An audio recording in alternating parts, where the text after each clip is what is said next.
सो आज हम शुरू करने लगे हैं। आज वो दिन आ गया है जब आप लोग सीखोगे रियलाइजेशन अकाउंट।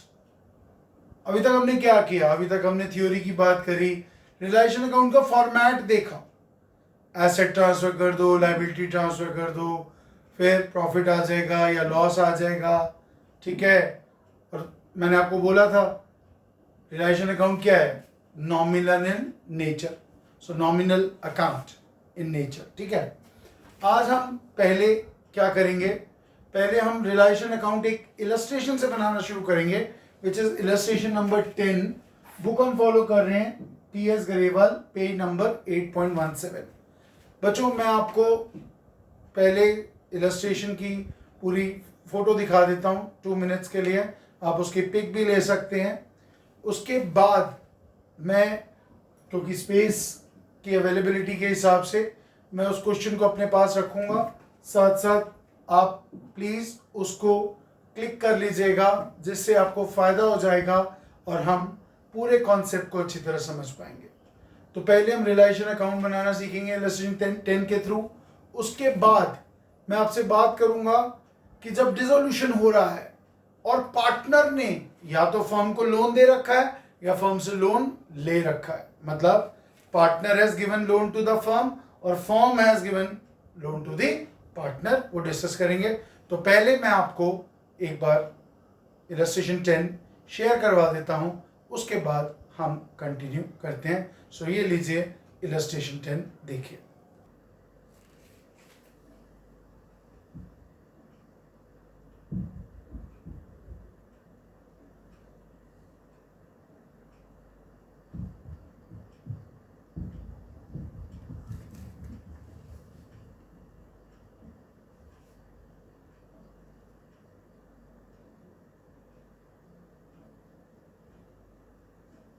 सो बच्चों आपने देख लिया होगा इलस्ट्रेशन 10।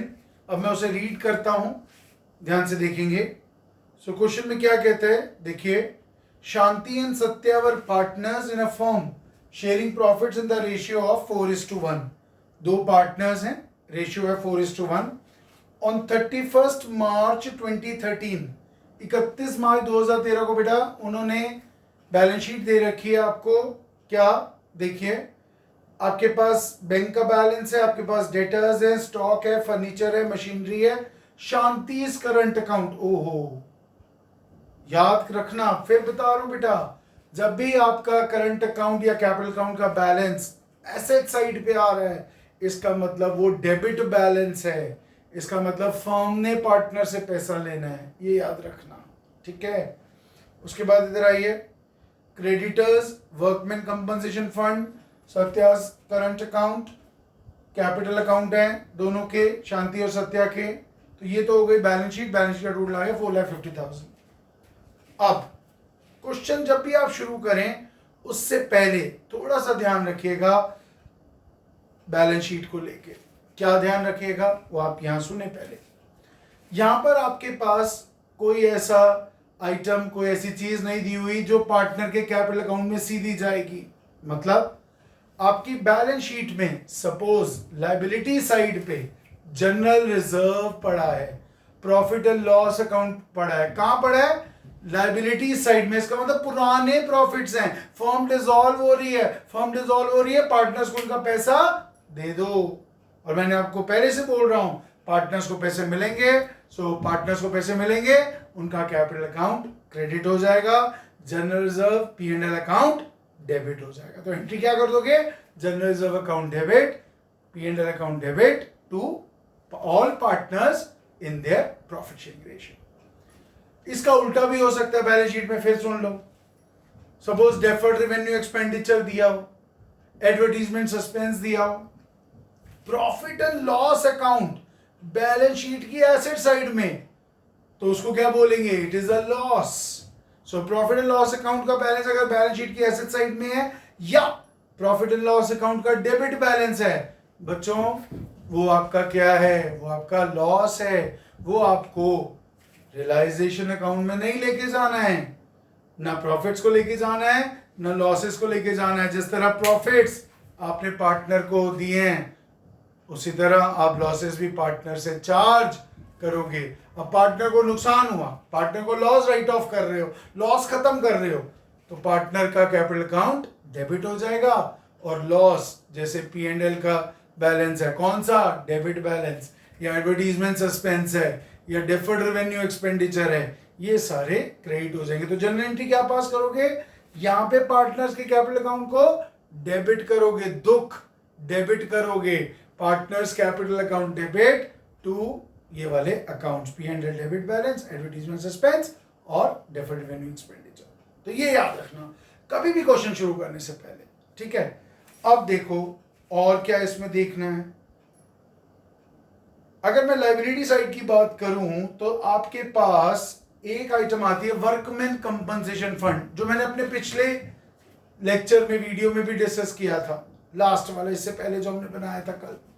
वहां मैंने आपको बताया था आपको सिचुएशन के हिसाब से लेके चलना है। अब यहाँ पर हम चेक करेंगे, अगर तो कोई लाइबिलिटी नहीं है वर्कमैन कंपनसेशन से रिलेटेड, एम्प्लॉय से रिलेटेड अगर कोई लाइबिलिटी नहीं है तो क्या करेंगे, मैंने बताया था जिस तरह रिजर्व्स पार्टनर में बंटते हैं उसी तरह आपका ये वर्कमैन कंपनसेशन फंड भी पार्टनर्स को मिल जाएगा एज अ फायदा, ठीक है।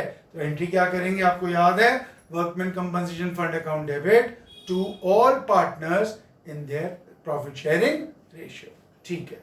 सो देखते हैं अपना रियलाइजेशन अकाउंट। याद करो बच्चों, मैंने बोला था बैलेंस शीट में एसेट सारे यहां आ जाएंगे। एक और तरीका देखो जरा, एक बार दोबारा समझाता हूं एक चीज। सर ये बैलेंस शीट है, सपोज ये लाइबिलिटीज हैं, ये एसेट्स हैं, ये रियलाइजेशन अकाउंट है। अब ध्यान से देखना है एक शॉर्टकट। अकाउंटिंग हमेशा डबल एंट्री होती है, डेबिट क्रेडिट उल्टे सीधे होते हैं ना। तो जो एसेट्स हैं वो कहाँ उतार दोगे, यहाँ पे, और जो लाइबिलिटीज हैं वो कहाँ आ जाएंगी, यहाँ पे।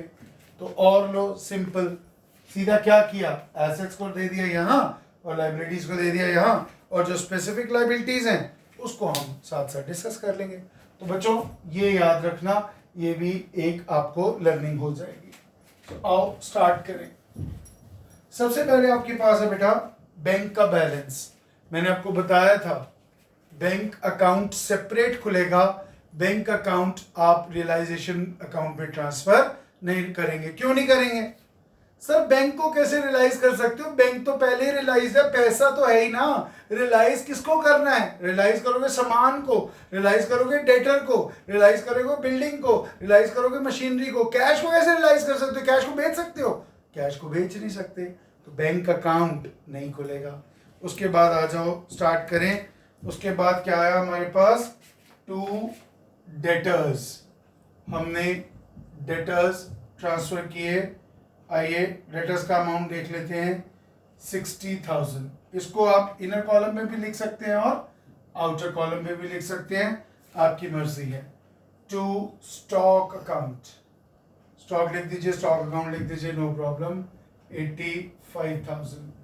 उसके बाद टू फर्नीचर अकाउंट या फर्नीचर लीजिए, अकाउंट डाल देते हैं, कहीं बुक में आपको दिखे तो आप कहें सर अकाउंट था, हम भी डाल देते हैं 1 लाख। तो 3 एसेट हमारे ट्रांसफर हो गए हैं। अगला है टू मशीनरी अकाउंट, ठीक है। देखो जो मैंने बताया था क्रॉस वही चल रहा है, मशीनरी 1,30,000, ठीक है। तो हमारे एसेट ट्रांसफर। अब आप कहोगे सर पार्टनर के करंट अकाउंट का क्या करेंगे, सर करंट अकाउंट तो अलग से आपको ओपन करोगे, जैसे कैपिटल अकाउंट ओपन करोगे वैसे ही आप करंट अकाउंट ओपन करोगे, ठीक है। तो करंट अकाउंट को रियलाइजेशन अकाउंट में ट्रांसफर नहीं करेंगे। अब उसके बाद आपके पास आई लाइबिलिटी साइड। पहले क्रेडिटर्स ट्रांसफर करो बाय क्रेडिटर्स अकाउंट। कितने क्रेडिटर्स, 45,000। अगला आ गया वर्कमैन कंपनसेशन फंड। ओहो देखो पहले एडजस्टमेंट, चलो इसको रोकते हैं, पहले आगे चलते हैं, इसको अभी रोक देते हैं वर्कमैन कंपनसेशन फंड को। अगर कोई लायबिलिटी हुई तब तो फंड को ट्रांसफर करेंगे, अदरवाइज फंड को ट्रांसफर करने की जरूरत नहीं पड़ेगी। आइए देखते हैं। फिर उसके बाद करंट अकाउंट है, फिर पार्टनर से कैपिटल अकाउंट है, ठीक है। अब आइए कंटिन्यू करें। On the above date the firm was dissolved, Shanti took over 40% of the stock at 10% less than its book value and the remaining stock was sold for कितना 40,000। Stock कितना है, stock है 85,000, ठीक है, स्टॉक है आपका 85,000। अब शांति ने कितना लिया, शांति ने 85,000 का 40% स्टॉक लिया, कितने पे, जो 40% निकल के आएगा उसको 10% कम पे। ध्यान से देखो, तो इसका मतलब आपकी पहले इसकी वैल्यू निकाल के देख लेते हैं, आपकी इसकी वैल्यू कितनी निकलेगी। कितना लिया उसने, 85,000 का 60%। आइए इसको कैलकुलेट करते हैं। पहले हम 85,000 का 60% कैलकुलेट करते हैं। बच्चों 85,000 का 60% जो रह गया है वो 60% है, वो कितना है 51,000, और 40% 85,000 का ले लिया पार्टनर ने, वो कितना निकल के आया 34,000। तो पहले तो ये देख लो ध्यान से, पार्टनर ने क्या किया, पार्टनर ने इस स्टॉक का 40% ले लिया, 40% है 34,000, कितने पे लिया 10% लेस पे। 10% लेस मतलब स्टॉक कितना था, स्टॉक था, चलो यहां कर लेते हैं, इसको हटा देंगे, 34,000 का स्टॉक उसने लिया, 10% लेस, 34,000 का 10% हो गया 3,400, तो इसका मतलब उसने कितने में लिया स्टॉक 30,600। ये तो हो गया पार्टनर का। और क्वेश्चन आगे क्या कहता है वो भी देख लेते हैं। And the remaining stock was sold for 40,000। तो ध्यान रखना, आपका जो स्टॉक लिया पार्टनर ने, फिर वो याद करो सारी एंट्री कहां से चलेंगी, सारी एंट्री चलेंगी रियलाइजेशन अकाउंट से। अगर आप स्टॉक को बेचते हो तो एंट्री होती है bank account debit to realisation. क्या होती है बेटा, bank account debit to realisation. आप हो गए टू रियलाइजेशन, क्यों, क्योंकि स्टॉक इधर पड़ा है ना डेबिट साइड, तो बिकेगा तो क्रेडिट साइड में आएगा ना पैसा, डबल एंट्री सिस्टम। तो bank account debit to stock account. और अगर पार्टनर ने टेक ओवर कर लिया, पार्टनर ने एसेट ले लिया, तो बैंक की जगह कौन आ जाएगा, पार्टनर्स कैपिटल अकाउंट। तो जनरल एंट्री साथ साथ करते जाते हैं क्योंकि पेपर में आती है। एंट्री क्या होगी, किस पार्टनर ने लिया था, हमारे शांति ने ये स्टॉक लिया था, तो जनरल एंट्री क्या बन जाएगी, Shanti's capital account debit to realisation, कितने से 30,600। क्लियर। आइए इस एंट्री की पोस्टिंग कर देते हैं यहां पर रियलाइजेशन अकाउंट में। तो एंट्री में क्या आ जाएगा आपका, ये देखिए यहां पर ध्यान से, बाय शांतिज कैपिटल अकाउंट, कितना स्टॉक था 85,000 का 40% हमने लिया था 34,000 माइनस इसका 10% 3,400, सो फाइनली कितने में ले लिया उसने 30,600। और बाकी स्टॉक सेल आउट हो गया। बाकी स्टॉक कितने में सेल आउट हुआ था, बाकी स्टॉक जो बचा था 40,000 में। आप कहोगे ओहो सर वैल्यू तो 51,000 थी और सेल आउट हुआ 40,000 में। हाँ बेटा, जब पूरा क्वेश्चन कंप्लीट हो जाएगा तो वो नेट एडजस्ट हो जाएगा प्रॉफिट या लॉस में। तो यहां आ जाओ, बाय बैंक, सबसे पहले बाय बैंक में आपके पास आया stock, remaining stock, left over, या लिख दो रिमेनिंग या लेफ्ट ओवर, ठीक है। अब क्या होता है बेटा, आप बुक्स में चेक करोगे, यू विल फाइंड या तो इंडिविजुअल वैल्यू सारी एसेट्स के अलग अलग लिखो जैसे यहाँ है, या सारे एसेट्स की वैल्यू इनर कॉलम में लिख के आप टोटल आउटर कॉलम में लिख दो, कोई दिक्कत नहीं है, दोनों वेज सही है, ठीक है। तो नॉर्मली ऑथर्स टीचर्स क्या फॉलो करते हैं बेटा, पहले इनर कॉलम में सारी वैल्यूज लिख लेते हैं। तो स्टॉक रिमेनिंग कितने का सेल आउट हुआ, स्टॉक रिमेनिंग सेल आउट हुआ 40,000 का, तो स्टॉक का तो हो गया। उसके बाद फर्नीचर रियलाइज्ड 80,000 लिखेंगे बैंक की, उसके नीचे लिखते जाना कौन सा एसेट कितने पैसे दे रहा है, ठीक है। तो यहां आ गया आपका फर्नीचर, बेटा कितने का सेल किया फर्नीचर आपने, फर्नीचर आपने रियलाइज किया है 80,000, ठीक है।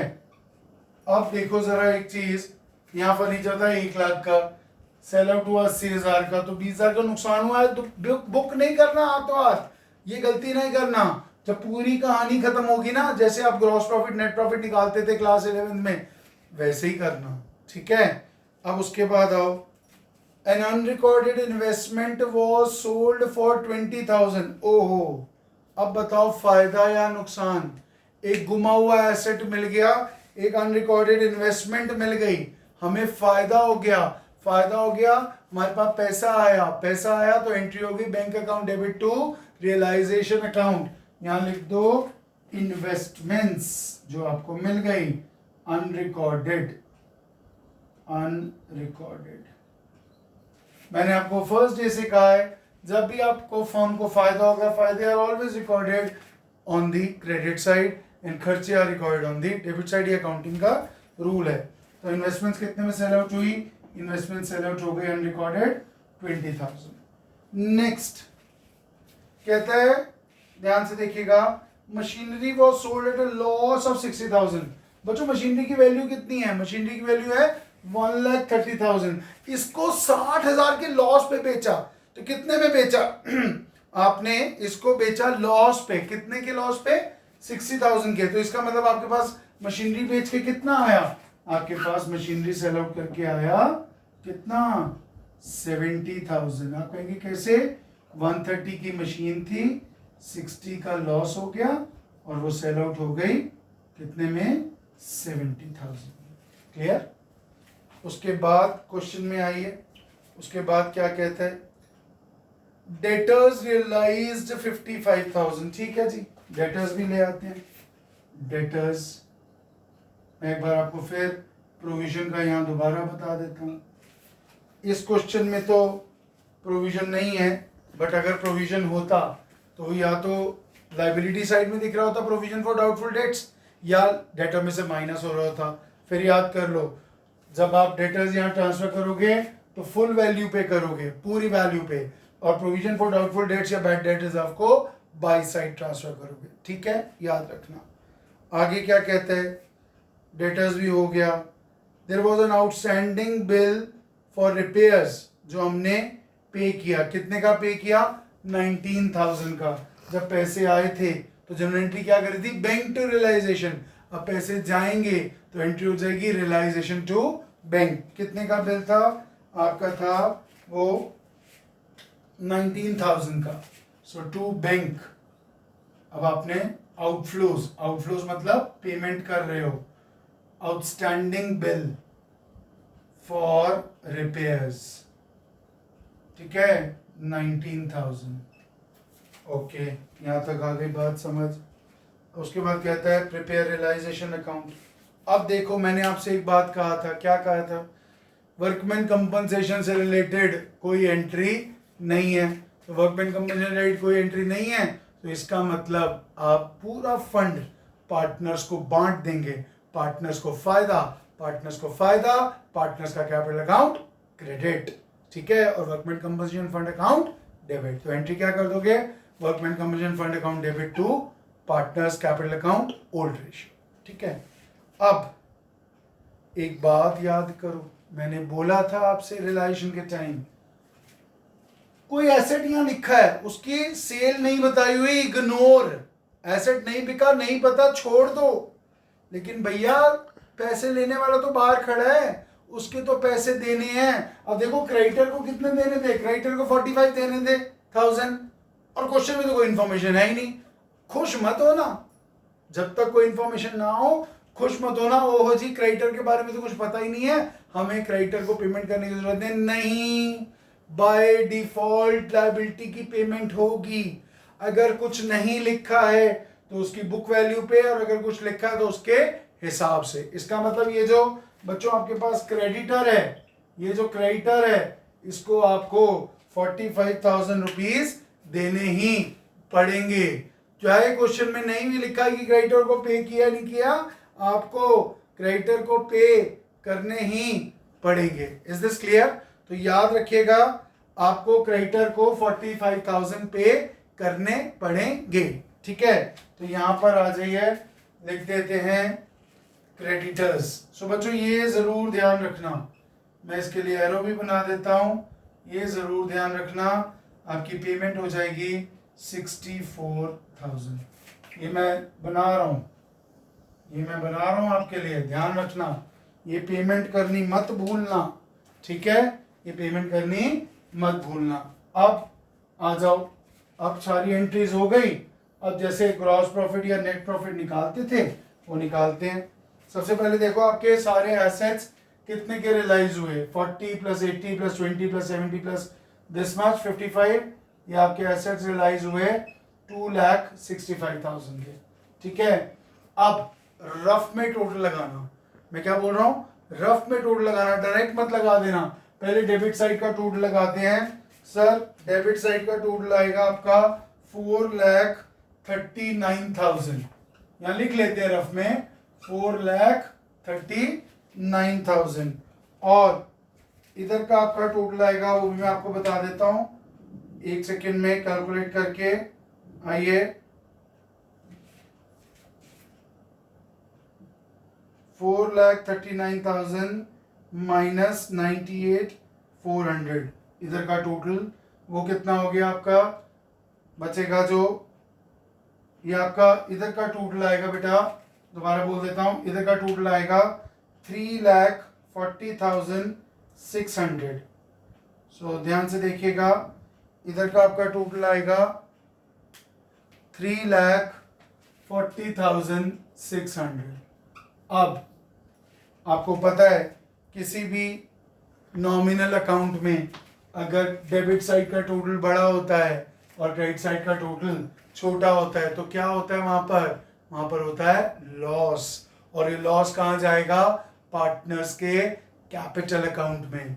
फिर याद रखना, पार्टनर्स को लॉस हो रहा है, पार्टनर्स को जब भी लॉस होगा उनका कैपिटल अकाउंट हमेशा डेबिट होगा। तो एंट्री क्या करोगे, जो आपके दो पार्टनर्स हैं शांति और सत्या, आप एंट्री पास करेंगे, Shanti's capital account debit, Satya's capital account debit to realisation account. So अब आप देखेंगे जब आप 439,000 में से 340,600 माइनस करेंगे तो आपके पास लॉस निकल के आएगा 98,400, जो आप इनके शेयर में डिवाइड कर देंगे, और इनका शेयर कितना था 4:1।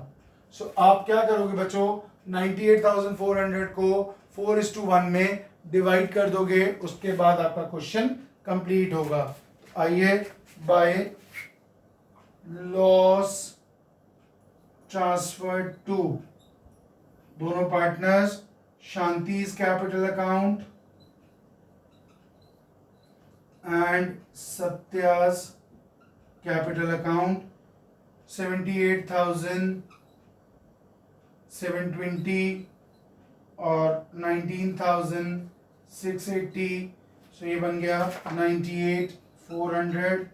अब इन दोनों साइड का जब आप टोटल लगाएंगे सो आपका टोटल वही आ जाएगा 4,39,000, 4,39,000। सो 98,400 का 4/5 आपने दिया किसको, शांति को, और 1/5 दिया सत्या को। तो ये आपका पूरा रियलाइजेशन अकाउंट का फंडा हो गया, कॉन्सेप्ट हो गया, अलॉन्ग विद मैंने आपको और 2-3 चीज़ें शेयर करी।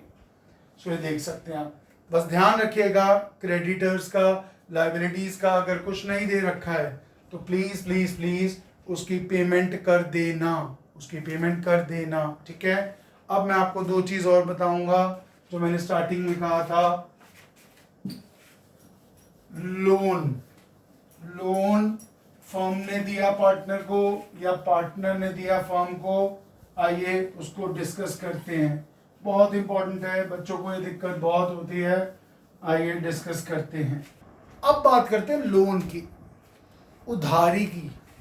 उधारी लोन किसने किसको दिया, बच्चों 4 बातें बड़ी ध्यान से सुनना।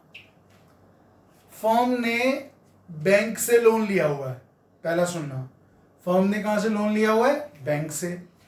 सीधी सी बात है, लाइबिलिटी साइड में आ रहा होगा बैलेंस शीट में, क्या करना है, एक्सटर्नल लाइबिलिटी है, कहां ट्रांसफर करोगे, बताया था ना, लाइबिलिटी से लेके सीधा आप कहाँ ट्रांसफर करोगे, रियलाइजेशन के क्रेडिट साइड में। पहला हो गया। दूसरा, पार्टनर की वाइफ ने लोन दिया हुआ है, ये भी एक आउटसाइडर लोन है, इसको भी कहाँ ट्रांसफर कर दोगे, इसको भी रियलाइजेशन अकाउंट की ये बना देते हैं छोटा सा क्रेडिट साइड में। ठीक है, तो चाहे बैंक का लोन हो, चाहे पार्टनर की वाइफ का लोन हो, बाय बैंक लोन, ठीक है, बाय पार्टनर्स वाइफ लोन। ठीक है, ये तो हो गई एक्सटर्नल लायबिलिटी। अब आते हैं घर वालों की बात करते हैं। घर वाले मतलब पार्टनर और फर्म। पहला क्या है, loan given by partner to firm. Partner ने कैपिटल तो लगाई हुई है, साथ में फर्म को लोन भी दे रखा है। भाई साहब, जब बाहर से लोन लिया था वो भी लायबिलिटी है, और जब पार्टनर ने लोन दिया है वो भी लायबिलिटी है। लेकिन दोनों लायबिलिटी में फर्क क्या है, ये एक्सटर्नल लायबिलिटी है, ये रियलाइजेशन अकाउंट में जाएगी, इसकी पेमेंट फर्म को करनी है पहले। लेकिन ये जो पार्टनर ने फर्म को लोन दिया हुआ है, इसके लिए क्या करना, एक पार्टनर्स लोन अकाउंट बना लेना छोटा सा। क्या बनाओगे, पार्टनर्स लोन अकाउंट दे देते हैं छोटा सा, पर्टिकुलर्स अमाउंट, ठीक है, बन गया। अब क्या करना, ध्यान से देखो, आपको पता है लाइबिलिटीज का जो ओपनिंग बैलेंस होता है वो कहाँ आता है, बाय साइड में। तो यहाँ आ जाएगा। सपोज मैं कहता हूँ पार्टनर ने फर्म को 1 लाख का लोन दिया हुआ है, बाय बैलेंस BD 1 लाख। ठीक है, हो गया। अब पार्टनर के लोन की पेमेंट कर देते हैं। आपको पता है लाइबिलिटी जब कम होती है, रिड्यूस होती है, तो डेबिट होती है, और बैंक से पैसे जाएंगे, कैश आउटफ्लो होगा, बैंक क्रेडिट हो जाएगा। क्या एंट्री पास कर दोगे, partners loan account debit to bank account. ठीक है, partners loan account debit to bank account. लो जी, पेमेंट कर दो 1 लाख की, ये लो, टू बैंक अकाउंट। रियलाइजेशन में ट्रांसफर मत कर देना पार्टनर के लोन को। क्यों, वहां आउटसाइडर्स लायबिलिटी आती है, पार्टनर का लोन नहीं आएगा। अब दूसरा, फर्म ने पार्टनर को लोन दिया हुआ है, फर्म ने पार्टनर को लोन दिया तो फर्म का एसेट हो गया। अब फर्म कहेगी पार्टनर पैसे लाओ, अब पार्टनर पैसे देगा, पार्टनर पैसे देगा तो पार्टनर का खर्चा होगा, फिर वही बात, पार्टनर का खर्चा होगा, पार्टनर का कैपिटल अकाउंट डेबिट कर दो, और जो लोन टू पार्टनर है वो क्रेडिट कर दो। तो जनरल एंट्री क्या बनाओगे, जनरल एंट्री तो बहुत सिंपल है, partners capital account debit to loan to partner account. ठीक है, हो गया। अब आप कहोगे सर कैपिटल अकाउंट में भी दिखा दो, मैं कहता हूँ ये तो देखो, ये आ गया पार्टनर्स का कैपिटल अकाउंट, ये लो। सो बाय बैलेंस BD, इसका कैपिटल का बैलेंस, ये लोन टू पार्टनर्स अकाउंट, ये लो। तो इसका मतलब क्या है, फर्म उससे ना कैश नहीं मांग रही है, फिर ये कैश वैश टेंशन ना ले, घर की बात है, आपस में एडजस्ट कर लेते हैं। जो तेरा लोन है वो तो हम तेरे पे करें, जो तूने हमें देना ना वो हम तेरे कैपिटल अकाउंट से एडजस्ट कर लेते हैं। तो तेरे को हमने मान लो 5 लाख रुपए देना है, फर्म कहती है वो 5 लाख देना है, और तूने हमसे 2 लाख का लोन लिया हुआ, ठीक है, 5 लाख में से 2 लाख करके नेट 3 लाख दे दो। तो यहाँ एंट्री डालने का मतलब क्या है, यहाँ हम उसे पैसे नहीं ले रहे हैं, यहाँ हम सेट ऑफ कर रहे हैं, एडजस्ट कर रहे हैं, यहाँ हम पेमेंट कर रहे हैं। तो ध्यान रखना, ये आपका ट्रीटमेंट रहेगा। Bank loan, partners wife loan, partner ने लोन दिया तो क्या होगा, पार्टनर को लोन मिला तो क्या होगा, एंड सो नेक्स्ट क्लास में हम और अच्छे कॉन्सेप्ट्स को कंटिन्यू करेंगे। Thank you.